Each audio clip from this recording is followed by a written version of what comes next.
Mes camarades, bonjour. Je vous apporte le salut fraternel des territoriaux du Var et de mon syndicat FO Mairie de Toulon, du CCAS et de l'Office HLM Toulon Habitat Méditerranée. Premier congrès confédéral pour moi, donc première prise de parole. Alors d'en bas, un congrès confédéral, c'est impressionnant.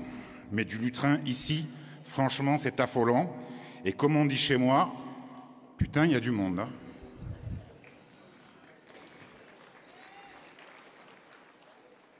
Ma secrétaire générale de l'UD du Var, qui était la présidente des travaux hier après-midi, qui était là, et je me suis dit, bon, j'avais rien prévu. Je suis obligé d'y aller, je vais écrire quelque chose, on va y aller. Hein. Dans le Var et à l'UD, on a une devise. C'est ensemble, on crée un dégain. Alors, je ne pouvais pas laisser la présidente des travaux hier après-midi toute seule, donc je suis venu là cet après-midi.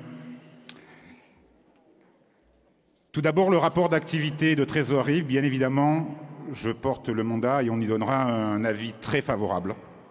Alors, je ne suis pas coutumier des congrès, et je ne sais pas si ça se dit. Dans certains cercles, ça ne se dit pas, mais merci Yves, merci à tout le bureau confédéral. Franchement, vous avez fait le job. Merci.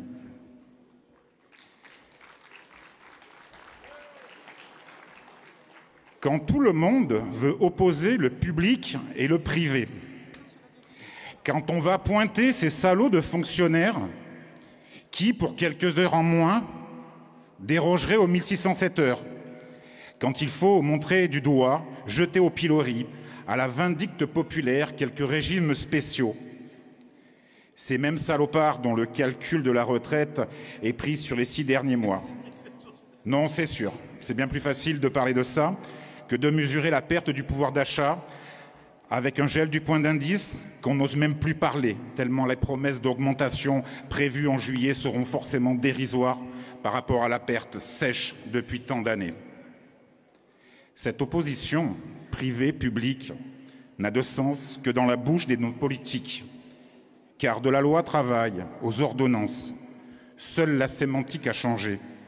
Dans la fonction publique, on appelle cela la loi de transformation de la fonction publique, ou plus exactement, la loi de détricotage de la fonction publique territoriale, car le plus gros de cette loi touche particulièrement la fonction publique territoriale. Alors que l'hôpital se meurt, ça dérange un petit peu, ça fait désordre. Que l'éducation nationale étouffe, en même temps les profs, on sait, ils font que râler. Que des pans entiers de la fonction publique agonisent, les finances publiques, les départements, les régions. Que faire? Ce monsieur Roux de Bézieux, en 2018, disait « On a structurellement un problème de déficit à cause de la dépense publique pour tenir nos engagements vis-à-vis de Bruxelles. » Oui, mes camarades, la fonction publique d'État hospitalière, vous êtes structurellement un problème. Mais rassurez-vous, la fonction publique territoriale, nous ne sommes pas du tout un problème. Nous sommes devenus des nuisibles. Oui, oui, nuisibles. Les 3/4 de la loi du 6 août 2019 s'attaquent directement à la fonction publique territoriale. Suppression de certaines catégories, de certaines CAP, externalisation, recours au CDD, disparition des CHSCT, encadrement du droit de grève. Oui, encadrement du droit de grève, c'est-à-dire pour des services de la petite enfance, de la restauration collective, le transport des personnes, le ramassage des ordures ménagères, un service minimum. Faites grève, mais que cela ne nuise surtout à personne. Faites grève un dimanche après-midi, histoire que ça dérange personne, et pas trop tard pour ne pas déranger les retours de week-end. Et puis, dans tout ça, il y a eu le 16 mars 2020, le Covid et le confinement. Vous vous rappelez, mes camarades, le 16 mars 2020, à midi précise, la France s'est arrêtée, elle s'est figée. La France avait peur. Elle avait peur de respirer, peur de transmettre ce virus. Alors la France a applaudi à 20 h. Oui, l'hôpital qui agonisait depuis des années, que c'était beau. Dans un dernier effort d'être héroïque pour nos soignants. Oui, FO a obtenu le Ségur. Et bravo, bravo pour eux parce qu'ils le méritaient. Vraiment, ils le méritaient. Ils le méritaient depuis tant d'années. Mais les autres, car notre système est un système collectif. Pour que les soignants soignent, encore faut-il qu'on puisse garder leurs enfants, petits et moins grands. Alors les auxiliaires de puériculture, les ASEM, les animateurs ont répondu présent. Mais pour que tout cela fonctionne, il fallait aussi les autres agents, les éboueurs de la police municipale, les cantonniers, les agents des états civils, des cimetières, etc. Les agents de l'ombre, ceux qui sont l'objet de tant de mépris. Pour eux, pas d'applaudissements, pas de Ségur. Macron, dans son premier quinquennat, devant l'AMF, l'Association des maires de France, s'insurgeait contre le principe du point d'indice.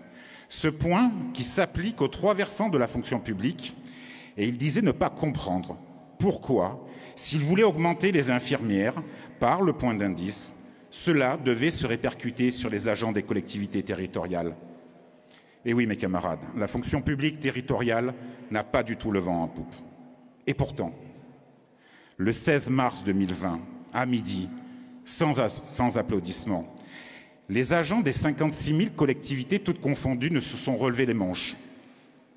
Ils ont assuré l'accueil des enfants, des soignants, le ramassage des poubelles, le portage des repas, les services funéraires, le secours aux personnes par les sapeurs-pompiers. Ils ont assuré partout sur les territoires la distribution des masques, et souvent bénévolement, l'accueil et la gestion des centres de vaccination. Éric, peux-tu conclure, s'il te plaît? J'accélère, mes camarades. Tout cela, mes camarades, ce sont des agents de la fonction publique territoriale. Oui, le service public, c'est la République. Et le service public de proximité, voilà, je suis perdu. Excuse-moi. C'est la République pour chacun de nous. Le service public, c'est la République. Cette phrase porte en elle toutes les promesses d'un idéal social et républicain. Mais ce service public est fragile, attaqué de toutes parts par nos politiques, par les médias, par une Europe bruxellisante. Je finis rapidement. Et quand il y a abandon du service public, c'est le désert. C'est le désert administratif, c'est le désert médical. L'abandon du service public, le recul de celui-ci, la privatisation de ses missions, c'est une amputation de notre modèle social. Notre triptyque républicain, liberté, égalité, fraternité, s'appuie sur ce modèle. Alors mes camarades, je ne viens pas vous parler de tout cela pour défendre la fonction publique. Pas plus que la fonction publique territoriale d'ailleurs. Je ne viens pas non plus... Éric, merci de conclure. Je finis. Je ne viens pas non plus vous parler du pouvoir d'achat, des salaires, du statut. Tout cela, mes camarades, c'est l'arbre qui cache la forêt. Je vous parle de tout cela. C'est juste pour vous parler de nos enfants. Oui, de nos enfants et des générations futures, de l'héritage social, sociétal que nous leur laisserons. Alors quand nous passerons la résolution de notre congrès, nous devons penser au-delà de nos besoins, de nos acquis. Cela se traduire dans notre résolution, cela nous oblige, nous engage. Quel modèle de vie, quel modèle de société voulons-nous laisser à nos enfants? Voulons-nous un modèle basé sur l'économie de marché, sur le capitalisme?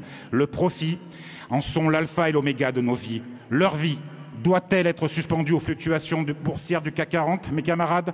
Alors pour ces 25e congrès confédéral, mes camarades, pensons à nos anciens, mais avant tout, pensons et surtout, pensons à nos enfants. Ils nous jugeront sur nos actes, mes camarades. Soyons fraternels, soyons solidaires, soyons libres, indépendants, soyons le conquérant comme la ville qui nous accueille. Vive le syndicalisme libre et indépendant. Vive Force ouvrière, mes camarades. Merci Éric.